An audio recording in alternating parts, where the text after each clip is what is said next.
J'ai une autre parabole pour vous. Écoutez-la bien. Un homme était propriétaire d'un domaine. Il planta une vigne. L'entoura d'une clôture. Il creusa un pressoir.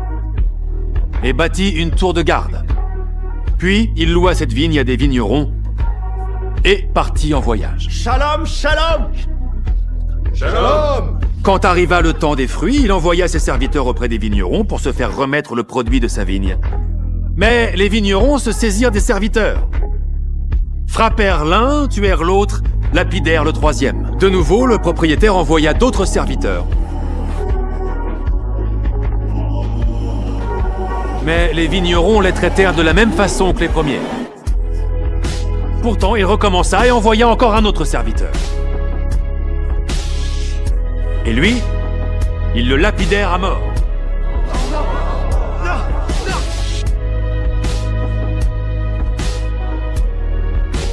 Finalement, il leur envoya son propre fils, en se disant « J'en suis certain! Je sais qu'ils respecteront mon fils! » Mais voyant le fils, les vignerons se dirent entre eux « Voici l'héritier. Venez, tuons-le. De cette façon, nous sommes certains d'avoir son héritage. » Oh, et comment ça marche?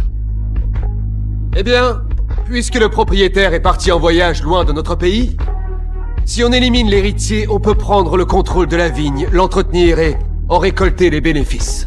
Et ils se saisirent de lui, le jetèrent hors de la vigne et le tuèrent.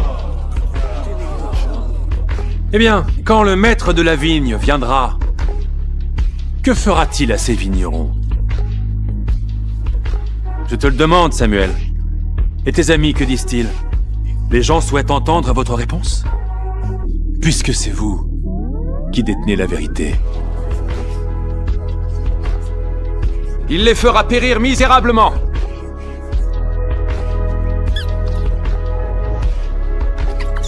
Et ensuite, il confiera la vigne à d'autres vignerons, c'est ça? Oui, c'est ça. À ceux qui lui remettront réellement le produit. Mais où veux-tu en venir? Je ne comprends pas. Et moi, j'ai bien peur de comprendre.